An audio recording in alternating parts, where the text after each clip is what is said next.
how they, just kept fighting. They believed they were going to win the football game. I think you probably heard that from, many of the comments from the players that were interviewed after the game. They had a belief that they were prepared and they were going to find a way to win the game. And so, in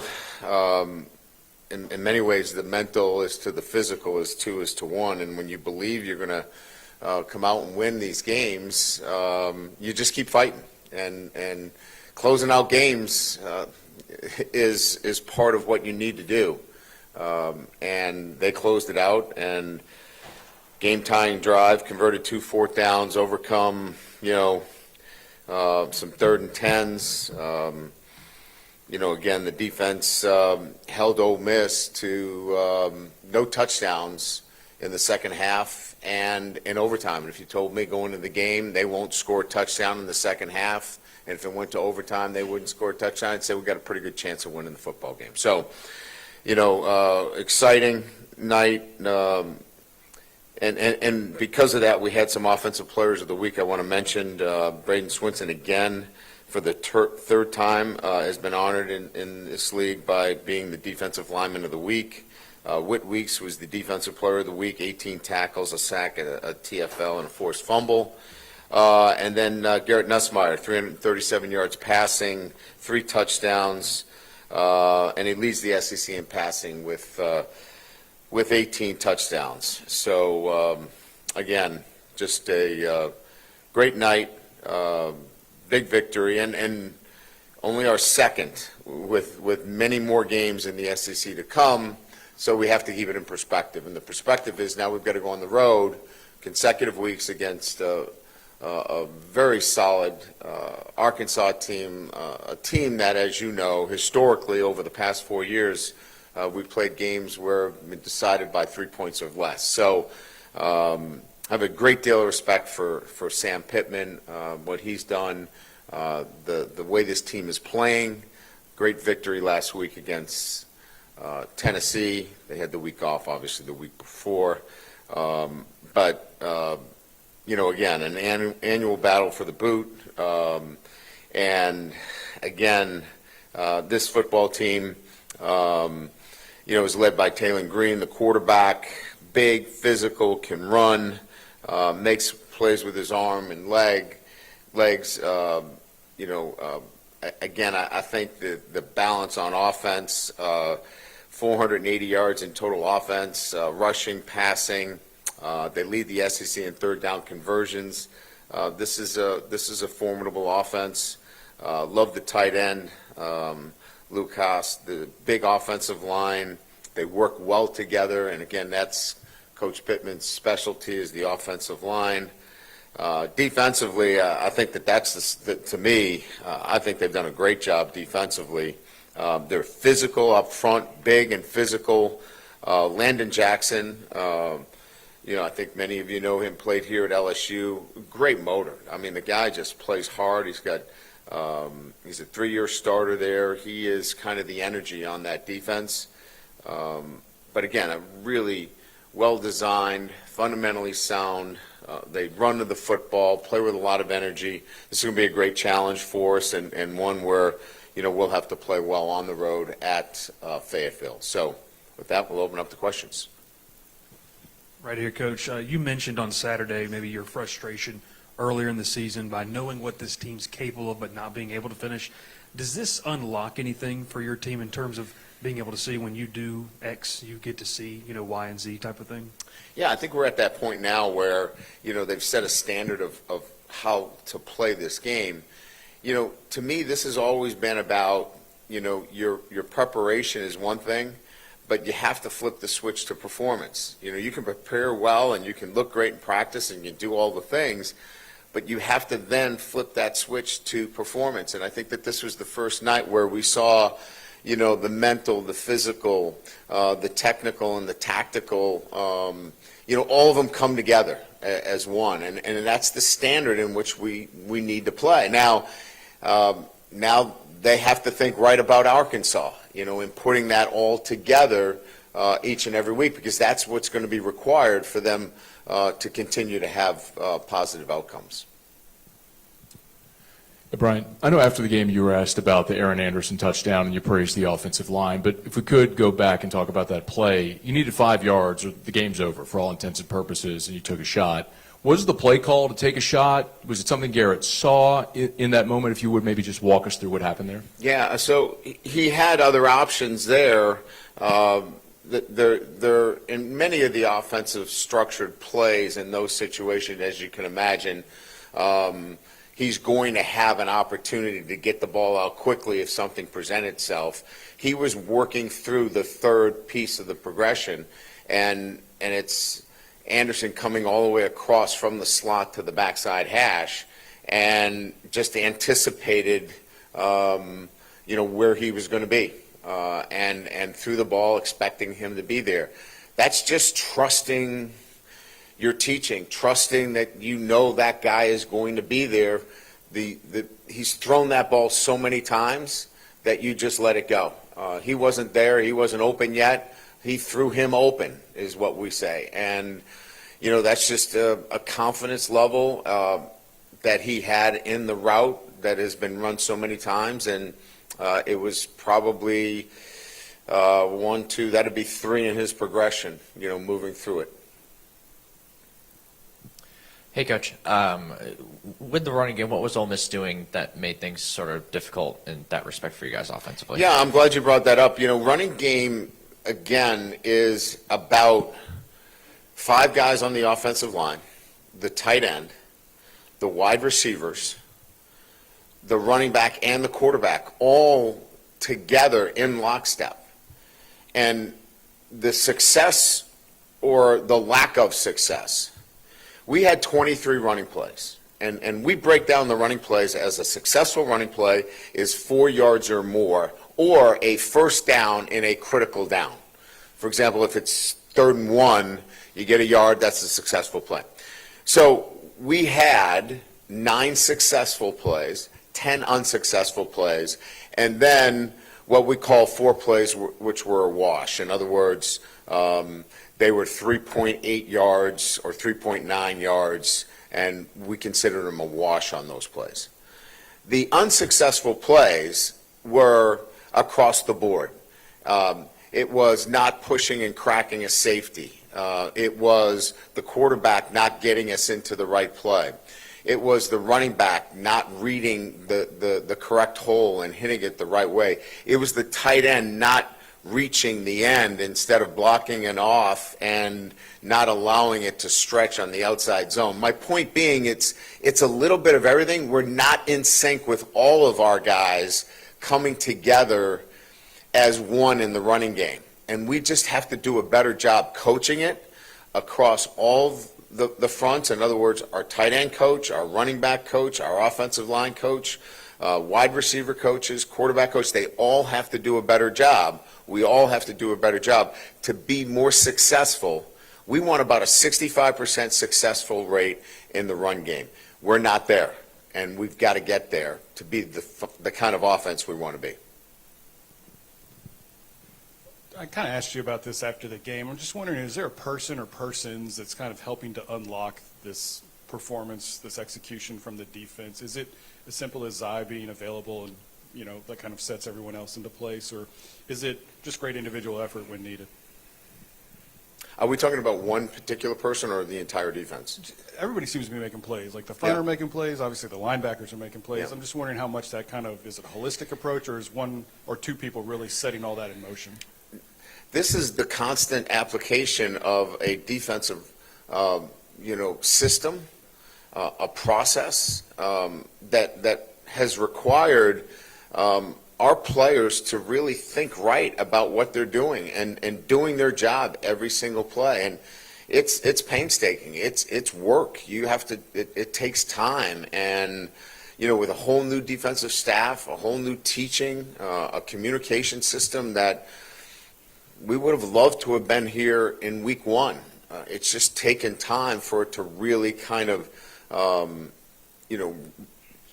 get to the grassroots, if you will, with everybody. And, the tactical and technical pieces are so much better where we're assignment correct. But what was what was really evident was, from a game plan standpoint, it was so crucial, and I mentioned this earlier. First down was absolutely crucial in this game, and we were really good on the early downs. And if the ball did get out on the perimeter, we were tackling it. We didn't do that last year. We didn't tackle anybody last year. And so the fundamentals of playing good defense were in place, and then we were able to do things when we got into predictable down and distances, and we sacked the quarterback more times than he's been sacked at any time. And that's really the signs of good defense. Hey, Coach, right here. During the game, the offensive line had a tough task of going up against this Ole Miss front seven that led the country in sacks, and the offensive line did not allow a single sack. Was there a difference in scheme in terms of the pass blocking scheme, or was it the same the whole entire way? No, we're really good at that. We're exceptional pass blockers. We need to be exceptional run blockers, too, and we're capable of doing that, but we need some help. You know, as I mentioned, you know, that offensive line, needs some assistance on some perimeter things. They need some assistance when, we're running a read play and we pull the ball out of the quarterback's hands.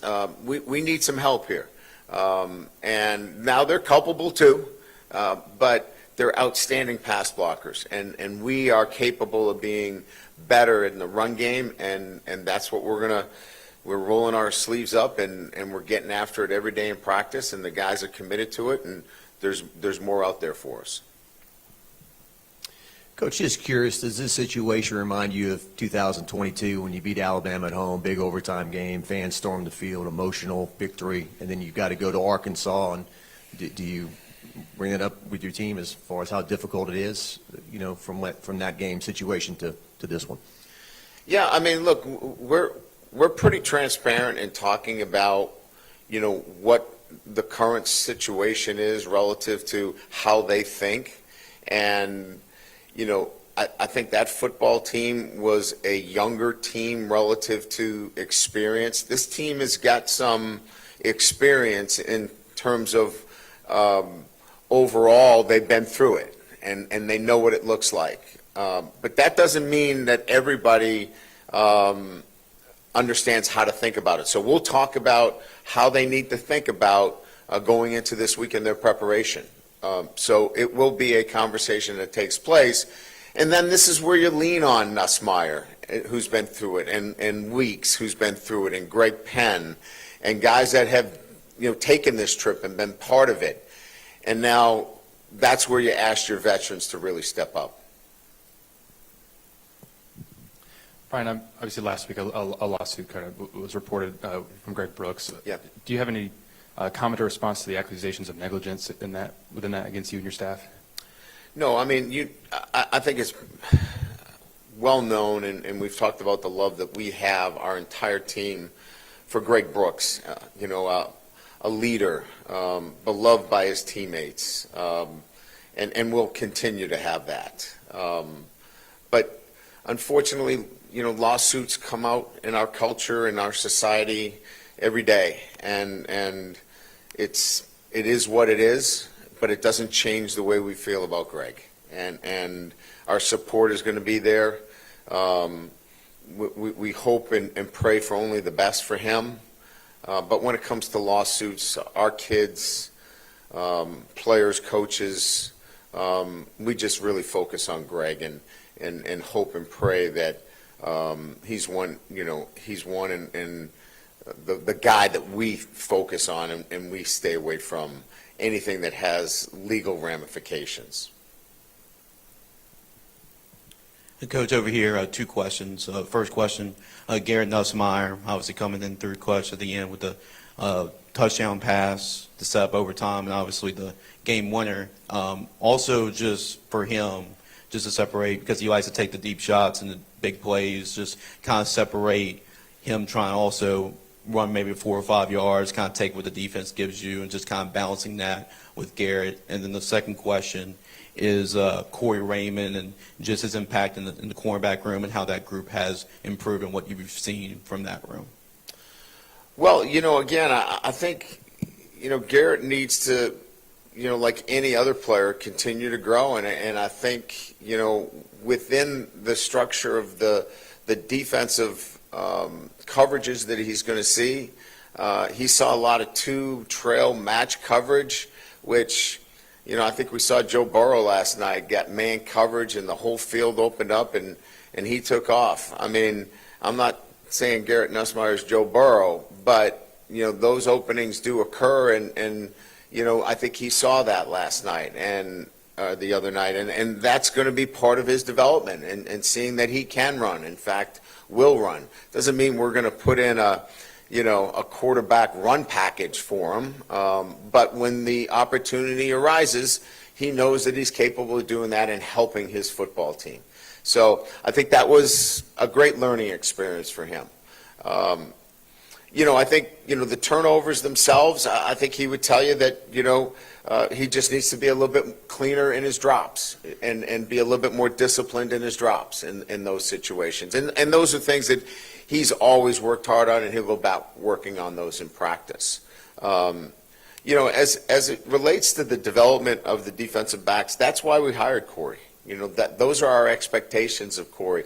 He's got a lot of experience.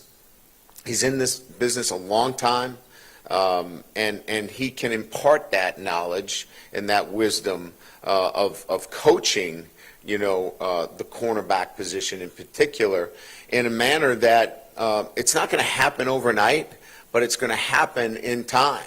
And he's got a lot of young players there, and the veteran that he did have there is getting healthier and healthier, and we're seeing Zybe really come to the forefront of the cornerback position for us. And so he's done a really nice job in what we've asked him to do. Yeah, Brian, with Trey Diaz, is there, because of the injuries in the wide receiver room, is there more consideration of trying to figure out how to get him on the field more in a wide receiver or slot role? There is. And quite frankly, I think that's, what we have to do. We're probably in a position now where, watching him play, all of the complexities of playing the tight end position can be eliminated by, getting him more in a wide receiver role. And I think we're getting to that point where we've made that decision that has to happen. He's a talented player. We saw him on the touchdown, how easy it is for him to flash his hands and catch the football. And he just gives us more versatility. So, I think you're going to see that moving forward. Brian, my Garrett Nussmeier running question was already asked, so I want to ask you about when they rush the field like that. Is that scary at all? This is like your third one here. Yeah. You got enough state troopers and offensive linemen around you to feel. Yeah, feel okay?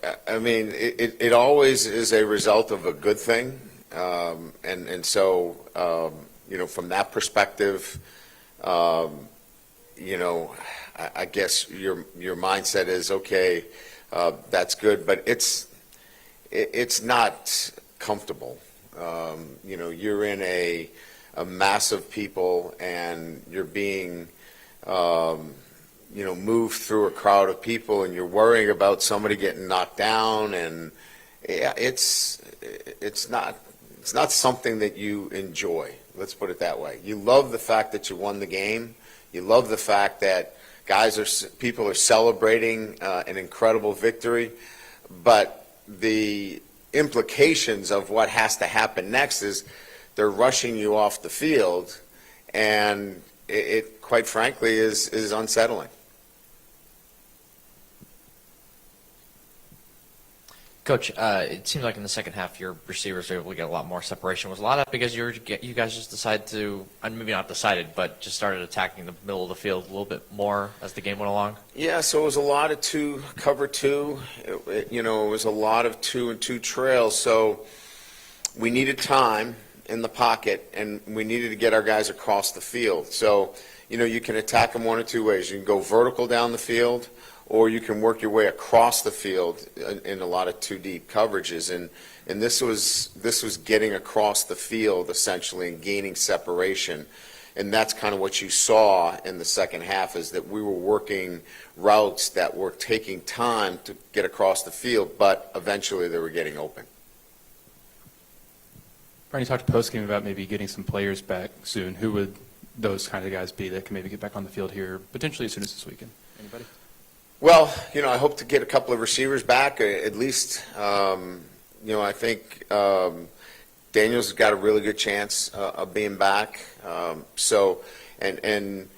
Chris is a day-to-day situation for us, but I'm pretty certain that we'll augment the wide receiver position this week. I think that's what I think we're most looking forward to is getting some bodies back at that position.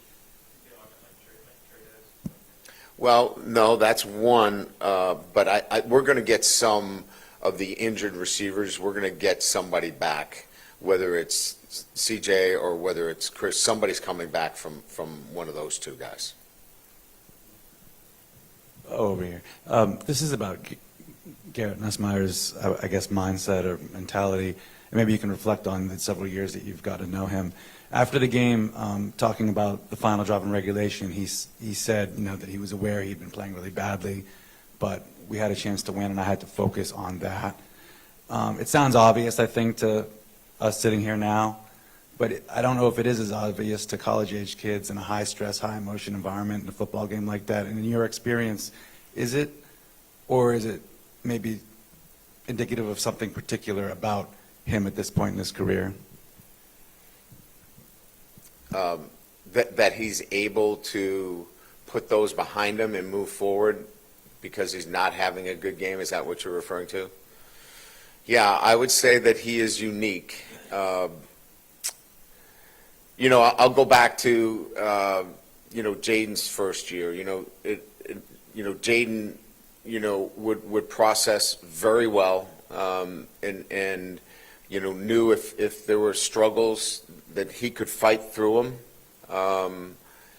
Garrett's in that first year of starting as well, but has the ability to have an awareness that, I've got to find a way to get through this. And on the sideline, he is talkative. He is always looking for solutions, like what can we do here versus the coverages that I'm seeing.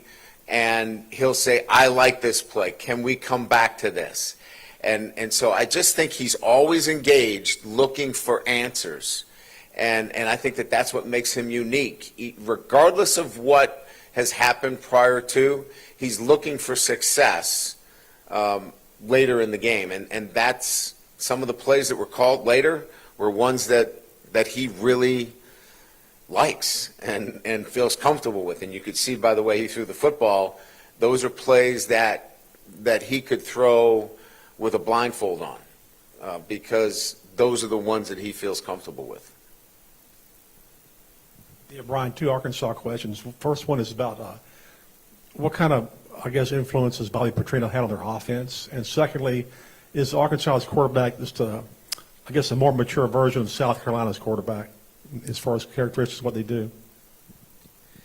Bobby Petrino makes a big difference in their offense.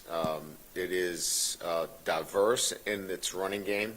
I don't know that I've seen as many schemes offensively in terms of, you can't rep all the run schemes that they have. I mean, it is diverse. So he has made a big difference in what they do offensively.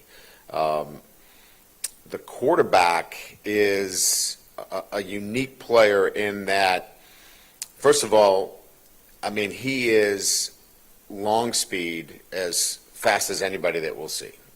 So he's got great speed. He's got escapability. And I think he throws it better than the quarterback from South Carolina. So this is a guy that is a real threat. And, we're going to have to really do some things to take away what he likes to do. And, this is a quarterback that when he's on, he's difficult to defend. So this will be a great challenge for our group. Hey, Coach, what adjustments did Blake Baker make during the game or at halftime, if any, other than I think he switched from man-to-man? And just what did you think of his game plan as the week went on leading up to the game? Well, it didn't change very much, other than we did not give them a consistent look at any time. We felt like the most important thing was to mix coverages up. If we gave them a consistent look at anything, we felt like that was going to be the issue. And so we wanted to mix up coverages, and I thought our guys did a really good job of holding the shell, which is, most important, and then post-snap getting into something else, which affected the quarterback in terms of his decision-making. And you saw on several occasions he held on to the football because he got something different post-snap. I think what Blake did a really good job is we had a number of check with me's, and in other words, they would check, we would check, and it became a bit of a chess match throughout the game as to who was going to get the last check in. And sometimes they did, but sometimes we did as well. And so it was a chess match in the second half. And when you keep them off from scoring touchdowns, obviously for 2 quarters and in overtime, you feel like you won that battle. Right up front. I got another Blake Baker question for you. I'm curious if there's an example or two, whether it's at a practice or during the game on a sideline, just an interaction with a player or a position room that you've really picked up on, because it really does look like these players are buying into what he's been preaching since January, February, and just kind of the havoc that they create defensively. Just, is there anything that comes to mind, just how he's been able to relate to these guys and executing what you guys are asking of him? Yeah, so this all comes down to trusting the teaching, right? Major Burns, I'll give you, for example, Major's the easy pinata out there. Everybody likes to take a shot at Major Burns. Major's playing a position that requires a lot of run fits that, Harold Perkins had. Right? He's really playing in a role where he has to run fit. And you have to trust that teaching. And it was, in my opinion, the first time where Major just trusted it. He just trusted, that's where I'm supposed to be, I'm going to go do it. And the success that he had was he just believes that what he's told to do is going to affect the outcome of the play. And he's a really good example of that, and just trusting it, and he probably had his best game because of it. Now, the kid makes a great catch. Those things happen. We're going to move on to the next play. But he's a great example of somebody trusting the teaching that he's getting, and he had great success because of it. Good? All right. Thank you.